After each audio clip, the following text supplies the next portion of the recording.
Hi, I'm astronomer Dean Regas here with the Franklin-Springboro Public Library and their brand new telescope loan program where you can check out a telescope just like a book.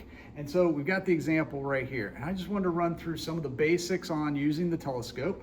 So this is it. It's called the Orion Star Blast 4.5. It moves left, right, up, and down.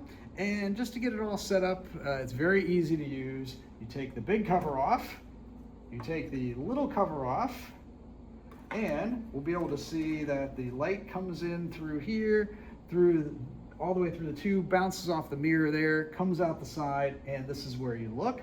And so in your little pouch here is, you'll have two different eyepieces that will magnify different amounts.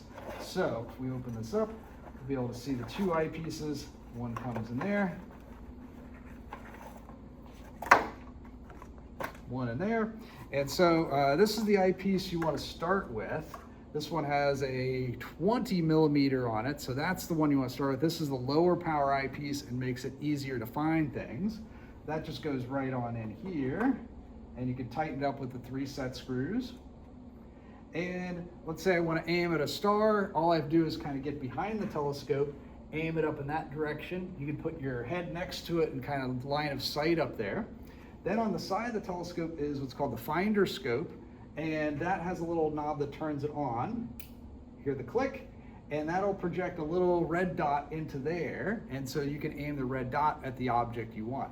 So get behind there, look through there, see the red dot, aim it up, adjust it, point it at the center of that star, and then, fingers crossed, everything will be right in the center of your eyepiece, and you look right here.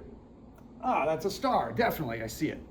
Yeah, anyway, now if you want to adjust it, it has a focuser on it, so you can focus it. This is how you do it, up and down. And the big thing is you want to make your image as small and focused as possible. So really tiny, and so stars shouldn't be big and blurry. They should be small and pinpoints. And you'll be able to see the moon, craters of the moon up close, planets, stars, and star clusters. That's the main things you'll be able to see. But this is the lower power eyepiece. If you want to increase the magnification, you get your other eyepiece out. That's the one that has 10 millimeters on it. And you switch places. You take this one out. Careful not to move the telescope while you do this. Put the other eyepiece in, tighten up, and now it'll double the magnification. So it'll be a lot closer and a little bit bigger. That's the eyepiece you want to use for the planets, definitely. The other eyepiece is really good for the moon and stars and star clusters. But then this one definitely for the planets. And so that's pretty much it. You just kind of push the telescope left, right, up, and down, and you'll be able to hopefully find a lot of things.